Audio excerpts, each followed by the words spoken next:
E aí, meu povo, tudo bem? Sejam muito bem-vindos ao 9º episódio do Quero Pra Viagem podcast. Hoje, antes de começar a nossa entrevista, eu quero falar com vocês sobre uma coisa que eu postei nos stories do Instagram do Quero Pra Viagem essa semana, mas não sei se todo mundo viu. Bem, o nosso podcast ele agora vai ser feito em temporadas. Então, essa é a primeira temporada, estamos no 9º episódio, que significa que é o penúltimo episódio dessa temporada. Na próxima semana eu vou ter mais uma entrevista para encerrar essa primeira temporada com chave de ouro. E aí, quando eu me mudar para Chicago, nós começamos a segunda temporada com tudo, falando sobre toda essa experiência de morar fora, já estando em loco. Mas basicamente era isso que eu queria comentar com vocês, então vamos aí para o penúltimo episódio dessa temporada com Laís Bezerril. Eu entrevistei ela falando sobre Lisboa, Portugal. Espero que vocês gostem muito dessa conversa. Simbora!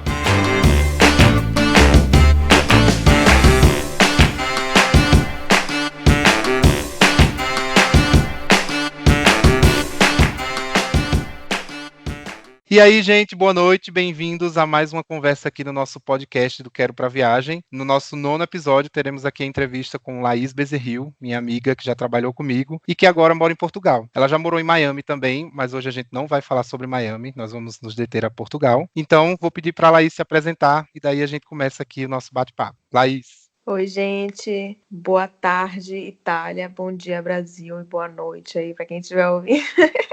Louca. Então, meu nome é Laís, como o Cláudio já falou, né? Eu sou baiana de Salvador, já morei em São Paulo, já morei em Miami, já morei em Boston. E agora eu tô morando em Lisboa faz 2 anos e meio, mais ou menos. E tô curtindo bastante a experiência. Sinto que eu escolhi que foi realmente o lugar que eu queria ver. Ótimo. Eu conheço Laís, né, desde 2014, quando ela morava aqui em São Paulo, a gente trabalhou junto. Sempre tivemos essa conexão aí, né, porque os dois nordestinos no escritório. E já visitei Laís em Portugal, em 2018, ela tinha acabado de chegar por lá. Mas antes queria só compartilhar aqui algumas informações sobre Lisboa, né, não sei se as pessoas estão familiarizadas com a cidade, mas Lisboa, ela tem atualmente mais ou menos aí 500 mil pessoas morando em Lisboa. Eu sei que a região metropolitana de Lisboa é bem maior, então chega aí a mais ou menos 3 milhões de pessoas. Laís, pelo que eu lembro, mora na região metropolitana, não mora em Lisboa, tipo na parte central mesmo, ela vai falar um pouco mais sobre isso. Algumas coisas que eu achei interessante comentar, porque eu acho que influencia muito na imigração no país hoje em dia, é que o país tem envelhecido bastante nos últimos anos, então a gente tem uma redução aí no número da população em idade ativa e um grande número, né, um grande aumento no número de idosos na população também de Portugal no geral, não só em Lisboa. Então eu acho que isso tem contribuído muito para Portugal ser um destino muito procurado pelos brasileiros ultimamente. Mas a gente vai saber o quê? Da boca de quem está morando por lá.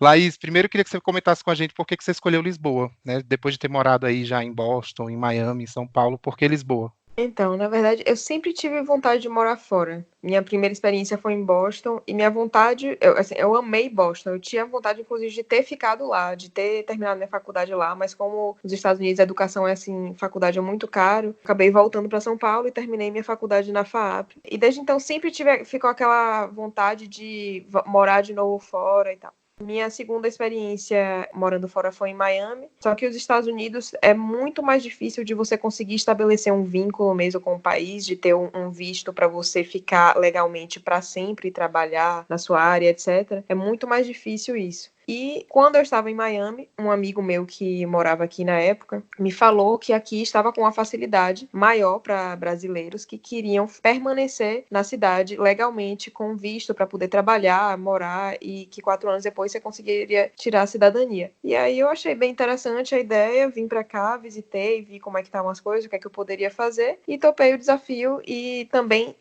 além disso, morar na Europa sempre foi o meu sonho. Eu amo. Então, eu escolhi Lisboa por isso. Outros países da Europa não têm a mesma facilidade que tem Portugal para brasileiros para tirar a residência aqui. E explicando um pouco isso que você estava falando, né? Por que Portugal virou um destino assim tão procurado pelos brasileiros? É que você falou que a questão da população que está envelhecendo muito, tem muitos velhos e tal. Eu queria explicar um pouco isso. Na verdade, assim, Portugal é um país onde ele não retém jovens. Então, assim, além da população envelhecer bastante, eles não retêm os jovens portugueses. Todo jovem português que faz faculdade aqui ou em outro país da Europa acaba ficando fora de Portugal. Ou sai daqui para outro lugar, ou quem já está fazendo faculdade fora já fica lá em outro lugar. Isso porque Portugal é um dos países que menos paga na Europa. Então, as pessoas mais capacitadas, os jovens mais capacitados não querem ficar aqui. Não tem uma perspectiva tão grande assim de crescimento, entendeu? Ótimo, já temos aí mais 2 dados, né? Tanto na questão da retenção de jovens talentos, como também com a questão do salário em Portugal, que eu ouvi realmente falar que não é o mais alto da Europa, nem chega a ser perto, mas mesmo assim os brasileiros continuam procurando muito, né? Pode Porque, falar. assim, independente embora o salário não seja um dos mais baixos, Portugal hoje tem muita oportunidade, porque começou a virar um hub da Europa, né? Portugal virou moda. Tipo, Portugal e Lisboa principalmente, né? Além de ser uma porta de entrada para a Europa, onde a maioria dos voos que chegam de outros países chegam aqui, ou tem que passar por aqui, antes as pessoas só faziam a escala mesmo e ia para outro lugar. Agora elas param para ficar em Lisboa, entendeu? Então, Lisboa virou uma cidade muito cosmopolita, com muita coisa acontecendo de cultura, de gastronomia, etc. Então, querendo ou não, existe uma variedade muito grande aí de oportunidades de emprego para esses jovens que estão dispostos a trabalhar nesses segmentos, sabe? Sim. E um outro fator que atraía, e que eu acho que agora vai voltar a atrair de novo pessoas por esse mesmo fator, é o custo de vida daqui que é baixo. Nos últimos anos já não estava tanto, porque o aluguel, que é um dos custos, né, que a gente tem mensal aqui, estava muito alto. O mercado imobiliário em Portugal estava muito especulado e os valores de aluguéis estavam muito altos. Tinha inclusive uma crisezinha rolando. O que agora, com essa nova crise que o mundo inteiro está enfrentando com o coronavírus, uma das coisas que mais vão ser afetadas vai ser o mercado imobiliário, principalmente na parte de aluguel. Então, eu acredito que agora vai voltar ao valor que era talvez há 2 anos atrás, sabe? Eu lembro que quando eu fui em 2018, a convite, né, praticamente da minha amiga Filipa, que também trabalhou com a gente lá na Getty, eu lembro que ela falou sobre a questão de superpopulação em Lisboa, que Lisboa estava muito cheia também, por isso que os imóveis tinham aumentado de valor, mas que até o governo de Portugal estava dando um incentivo para quem queria comprar imóveis que não fosse em Lisboa, mas sim na região metropolitana ou outras cidades. Eu imagino que isso também deve ter dado uma mexida aí na imigração dos brasileiros, porque como você falou, o salário não é tão alto, mas também o custo de vida é meio que equivalente ao salário. Só que quando o aluguel aumenta muito, esse salário talvez acaba não compensando tanto. Exato. Na verdade, essa especulação do mercado imobiliário cresceu muito, principalmente com a questão de Airbnb, Sim. porque os apartamentos conseguiam uma rentabilidade muito alta, porque Lisboa virou ponto turístico, né, assim, muito forte. Então, eles conseguiam uma rentabilidade muito alta com Airbnb, e quem colocava apartamento para alugar long term queria também uma rentabilidade próxima disso. Então, os valores eram bem altos, sabe? Mas agora já vai dar, com certeza vai mudar, entendeu? Vai voltar aí para alguma estaca aí de, sei lá, uns 3 anos atrás, eu acho, esse valor. Inclusive, eu mesma vou me mudar, porque eu já ia me mudar, já queria estar mais no centro de Lisboa, e agora, principalmente, porque eu sei que os aluguéis vão cair muito. Você ainda está em Oeiras. Cruz Quebrada, que fica dentro do Concelho de Oeiras, que é uma freguesia dentro do Concelho de Oeiras, que é do lado de Lisboa, que faz parte é dentro do distrito de Lisboa e do lado do Concelho de Lisboa. Aqui em Portugal é meio diferente a forma como eles falam, assim, não é cidade e bairro e tal. Existe o distrito de Lisboa, dentro do distrito de Lisboa tem o Concelho de Lisboa, tem o Concelho de Oeiras, e dentro do concelho tem as localidades e freguesias. Ah, tá. Então toda uma divisão diferente. Eu lembro que tinha essa É. divisão, mas eu não me atentei muito a aprender também, porque eu só estava de passagem. E me diga uma coisa, você que já está aí há 2 anos e meio, você acha que os brasileiros são bem recebidos em Portugal? Eles têm sido bem recebidos? Então, uma época anterior a que eu vinha muito brasileiro, só essa mão de obra como é que eu posso dizer assim? Só mais pessoas despreparadas, sabe? Sim. Pessoas com menos escolaridade e tal. E com um incentivo que o governo lançou há uns 4 ou 5 anos atrás, mais ou menos, que foi o do Golden Visa, que era para as pessoas fazerem investimentos em imóveis a partir de 500 mil euros e ganhava a residência e posteriormente a cidadania. Com isso, começou a vir vir muito brasileiro para cá, com mais dinheiro e mais qualificados também. E isso mudou um pouco a visão do português com o brasileiro, porque antes eles achavam que todo brasileiro era tipo, ou não sabia falar inglês, ou só servia para fazer esse tipo de trabalho doméstico, digamos assim, sabe? Mais E isso braçal. mudou um pouco a visão deles. Porém, existe ainda uma xenofobia bem grande, eu acho, sabe? E o português, ele é um povo muito fechado. Nossa, e eu pensei que era um dos mais abertos, assim, tipo, até porque temos também essa coisa, né, Brasil, Portugal. Então achei que eles eram mais abertos, assim, que a gente também tinha um pouco parecido com eles nesse sentido. Cara, a gente tem muitas coisas parecidas, né? Muitas heranças deles a gente tem, assim, da malandragem, inclusive. Da esperteza, mas eu que, por exemplo, já morei nos Estados Unidos, eu me sentia muito mais acolhida lá do que eu me sentia aqui, sabe? Hoje eu tenho muitos amigos, muitos grupos de amigos, mas assim, 98% brasileiros. Engraçado, porque assim, a gente sempre fala de xenofobia, a gente acaba que o nome dos Estados Unidos sempre vem à tona, mas uma coisa que o meu tio também, que já morou em vários lugares e muitos anos, né, na Europa e também nos Estados Unidos, ele também me falou uma vez que os Estados Unidos foi o único lugar onde ele se sentia mais em casa. Na Europa ele falou que ele não sente isso, ele já morou na França, já morou na Holanda e agora mora na Alemanha, mas ele falou que ele não tem esse sentimento de pertencimento, de que você faz parte do lugar. Hoje eu já sinto isso porque eu tenho muitos grupos de amigos, mas como eu falei, todos brasileiros. O português, assim, ele é muito legal com você, muito simpático com você na rua, mas assim, para te chamar para casa dele é um outro passo aí, entendeu? Sim. E hoje em dia, o que é que você tem feito em Lisboa? Você está estudando, você trabalha? Como que está a sua vida, como é o seu dia a Hoje, dia em Lisboa? hoje eu sou uma empreendedora. Na verdade, Adoro. acho que eu sou empreendedora desde que eu nasci.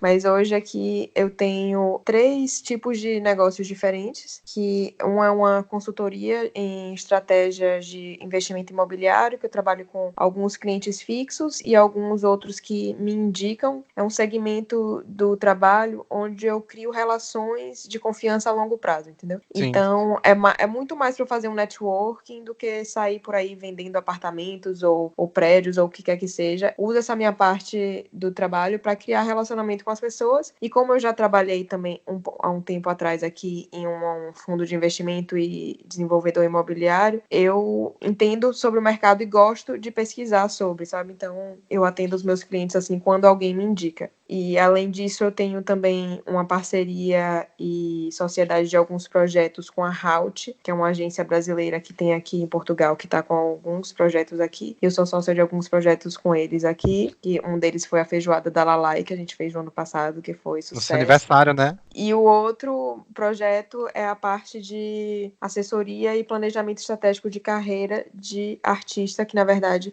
eu só estou trabalhando com um agora, que é o trabalho que mais brilha os meus olhos, assim, que é com João Ventura, que é um pianista e cantor. E esse é o meu terceiro. Só que eu falando aqui agora, eu lembrei que na verdade eu já tô com mais 2, porque como a gente, não sei se as pessoas que vão ouvir isso agora ou elas vão ouvir daqui a um tempo, mas nesse exato momento, né, hoje é dia 8 de abril de 2020, a gente está no meio da crise da pandemia do coronavírus e isso travou 2 dos meus negócios, no caso, né, que tanto da Halt, que é com eventos, como o de João, que é a parte de que seria mais show e tal. Então a gente criou um projeto online com ele que chama Arte Tem que Continuar Viva e além disso eu lancei um projeto e estou lançando um segundo projeto no Instagram e no Spotify também, que é uma série que chama Loucuras Insights da Quarentena, que eu compartilho ideias minhas, loucuras e coisas que eu acho interessantes com as pessoas, para dar ideias de como a gente pode se reinventar mesmo nesse momento. E o outro é o que eu vou começar em breve, que chama Papo Sustentável, que eu vou abordar sustentabilidade em vários segmentos da vida e do mundo e etc. Adoro. Vocês veem que é uma pessoa cheia de ideias, né? Por isso que ela tá aí, ó, ganhando o Aproveitando para mundo. fazer meu jabá, né? Já divulgação e enaltecimento de projetos, adoro. @LaísFBS, para quem quiser me seguir no Instagram, hein? Verdade, sigam porque ela tá postando aí essa série de vídeos, né, da quarentena. Tem trazido várias ideias, vários insights aí. Eu inclusive, tô acompanhando, então eu fico trocando ideia com ela. E com relação ainda a Lisboa, Laís, queria saber uma coisa com você. O que é que você mais gosta de morar aí e o que é que você não gosta? Cara, o que eu mais gosto de morar aqui é que hoje, como eu tenho esse monte de amigos, eu me sinto em casa. E a outra coisa é que, assim, em Lisboa, a maioria dos bairros tem vida própria. Então é muito gostoso, independente de onde você mora, você consegue fazer tudo ali pertinho, sabe? Tem tudo. Não sei, eu me sinto morando no interior cosmopolita, sabe? Não sei dizer. Eu gosto muito dessa sensação. Fora que, assim, tem muita coisa trendy aparecendo aqui, muita coisa da gastronomia legal, muitos eventos de tecnologia que acontecem aqui também. Então, isso é muito legal. A parte que eu não gosto é que eu acho que ainda existe uma grande parte da população que é muito tacanha. O português mesmo, tradicional, ele é muito tacanho, sabe? Ele é muito parecido com o brasileiro que não mora em São Paulo. Porque você, que nem eu, que é do Nordeste e que morou em Sim, São sim. Paulo, sabe que a visão é outra, né? É tipo, São Paulo é um outro país dentro do Brasil. Essa é a parte que eu não gosto daqui. E também a burocracia para fazer as coisas. Tem muita burocracia, que eu acredito que também, com essa crise que a gente está tendo, na verdade, também está sendo uma chance para uma revolução digital que tem que acontecer para poder agilizar as coisas. Então, eu acredito que isso vai melhorar de alguma forma a burocracia para algumas coisas aqui. Eu espero que aqui no Brasil também. É o meu sonho. Apesar de que, assim, eu tô de mudança em breve, mas muitas coisas da minha vida ainda vão depender daqui, né? Pois. Documentações, etc. E uma coisa que, assim, todo mundo tem curiosidade, porque muita gente tem mudado, né, para Portugal. Mas hoje em dia, você eu sei que tá fora da curva, porque você é empreendedor, então você tem projetos que são à parte. Mas conhecendo os brasileiros que você conhece aí, qual o tipo de trabalho que é mais comum para os brasileiros que estão se mudando para Portugal? Cara, o que eu mais vejo é trabalhar em restaurante, que eles chamam aqui de restauração. A parte também de check-in, de Airbnb, que eles fazem muito também. E isso, assim, são pessoas formadas, às vezes, em outras coisas que trabalham nisso. Óbvio, eu também tenho muitos amigos que já vieram com outro esquema, né? Uns que vieram transferidos do Brasil, outros que vieram montar negócios aqui, outros que têm restaurante, outros que têm isso, aquilo. Mas a maioria, quando chega aqui, é muito difícil conseguir um emprego na área. Até porque, assim, é possível sim você conseguir a sua residência, como eu já tenho hoje, mas para você conseguir um emprego na sua área, você já tem que ter isso. E o processo para você tirar isso, ele é longo, entendeu? Então, às vezes, você precisa trabalhar em alguma outra coisa antes, enquanto não sai a sua carteira de residente para você finalmente poder procurar um emprego na sua área, entendeu? Então, assim, sempre que alguém me pergunta, Laís, eu tô querendo ir para morar em Lisboa, o que é que você acha? A primeira coisa que eu falo sempre para a pessoa ter a noção é: saiba que aqui é um lugar onde o assalariado ganha pouco. Mas, em compensação, por ser uma cidade e um país, na verdade, que ainda tem muito a crescer comparado com a Europa e com os Estados Unidos, por exemplo, eu acho que aqui é um lugar onde tem muita oportunidade ainda para quem quer empreender. Mas para quem quer vir e trabalhar em alguma empresa como assalariado, tem que ter noção que os salários não são altos. Então, e aí como é que eu falo para a pessoa vir? Mas eu não me importo com isso, eu quero uma vida simples e tal, eu quero ir para. Então tá, se a pessoa pode vir e vir estudando, fazer um mestrado, uma pós-graduação, porque são baratos os cursos aqui, comparados com de outros lugares, e você quando vem com o visto de estudante, facilita muito, entendeu? A sua permanência, e fora que você já fica com cartão de residente, já tira o cartão de residente, então você já pode, enquanto estiver fazendo mestrado ou pós-graduação, já tá trabalhando também, entendeu? E também em Portugal, até onde eu sei, pesquisei também, porque eu tinha muita vontade de morar em Portugal, ainda tenho. Então, eu pesquisei algumas coisas de visto e tudo. Portugal ainda tem um visto que é destinado só para aposentados no Brasil, né? Eu acho Sim. que eles têm um visto que é específico para essas pessoas. Sim, sim. Eles têm que comprovar que eles têm uma renda X no Brasil e aí eles podem transferir a aposentadoria deles para cá. E Maravilha. eles passam a morar aqui como residentes também. Uma coisa que você, enquanto você estava falando, eu pensei, realmente, os três brasileiros que eu conheço que moram em Portugal, nenhum deles trabalha assalariado, nenhum deles trabalha, tipo, em uma empresa.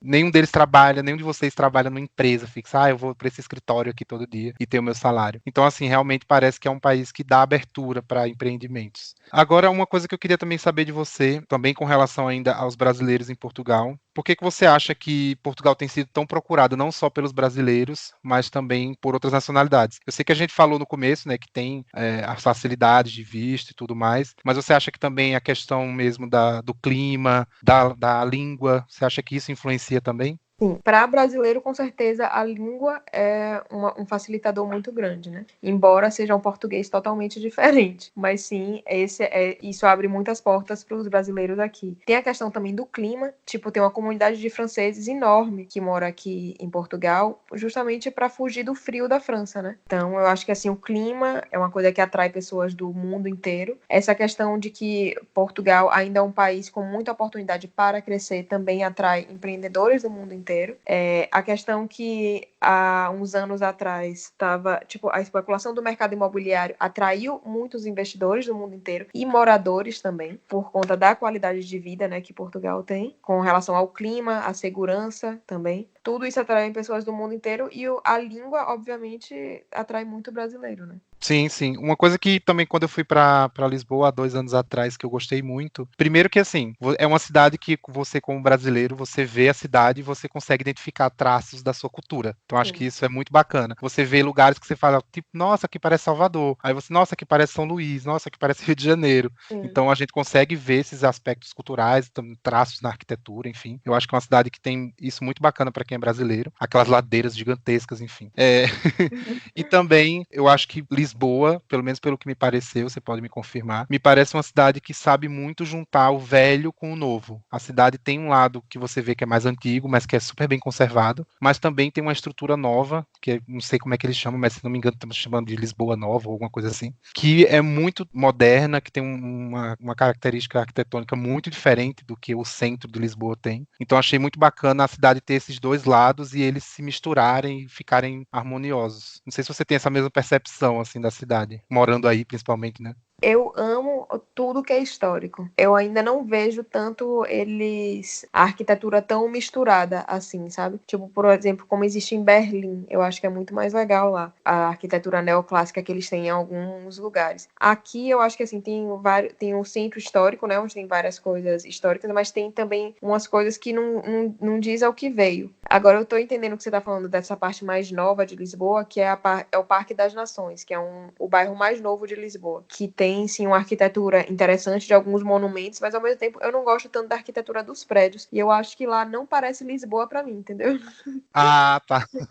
Não, realmente, assim, quando eu fiz o passeio daqueles ônibus hop-on, hop-off, a gente passou por lá, realmente, parece que você saiu de uma cidade, entrou em outra, e aí você Sim. volta para Lisboa normal, que tem uma característica mais europeia, aquela arquitetura que você consegue ver que é uma coisa mais europeia. Eu acho que agora é uma coisa tão moderna que realmente, assim, desconfigura do resto da cidade, mas eu achei interessante a cidade ter esses dois lados, mesmo que não Sim. misturados, assim. E para finalizar, queria também que você falasse aqui algumas coisas, né? A gente sabe que o português, como você mesmo falou, é bem diferente. Então, tem algumas palavras que você, na primeira vez que você ouviu, você realmente não tinha a menor noção do que Uhum. era e aprendeu já estando aí. É porque agora eu não vou lembrar das minhas histórias, mas eu posso contar de alguns amigos que já passaram por algumas histórias muito engraçadas aqui. Tem uma coisa que ninguém sabe quando vem pra cá, que é a letra K. Que a gente chama de K, eles falam capa. Então, tipo, um amigo mesmo foi uma vez comprar uma televisão e eles queriam saber se ele queria uma 3K ou 4K. Aí não pode ser a mais simples, não precisa, não. E só depois ele foi entender que era capa, era a letra, né? E tem algumas coisas assim também, tipo, muito brasileiro aqui chega e fala: Não, que você faz o quê? Ah, eu faço uns bicos. Jamais falar que faço uns bicos, porque bico é boquete. Nossa, gente. Nada a ver, né? Assim, nada a ver com nós, para eles faz total sentido. E eu Tem lembro que quando a várias gente foi, tinha um coisas. negócio do moça também, que não pode, porque assim, É, eu, pelo menos, eu moça. tenho costume. Pois é, aqui eles. Moça e moço soa pejorativo. Eu não sei porquê, eu só sei que não se chama ninguém de moça e moço. Ou você chama a pessoa de você, ou não fala nada, ou pergunta o nome, entendeu? Ou chama Sim. de senhor e senhora. Mas moço e moça eles não gostam, não. Nossa, porque eu faço isso direto. Inclusive fiz quando estava em Portugal, a gente foi lá naquele pastel de Belém e eu falava direto, moça, não sei o quê. Eu falei assim, moça, você pode me ajudar aqui com isso? Direto, ficava, Cláudio, não pode falar moça aqui em Portugal. Mas realmente, não perguntei a Filipa, né, que é portuguesa, eu não perguntei para ela qual é a diferença e por que que é tão pejorativo, porque parece pejorativo. Mas enfim, para finalizarmos aqui, né, para deixarmos um ar de venha para Portugal, queria que você comentasse o que que você espera de Portugal, principalmente depois aí dessa crise, né, que a gente está tendo e que vai afetar todo mundo. O que que você espera de Portugal e fazer um convite também às pessoas, né, para irem para Portugal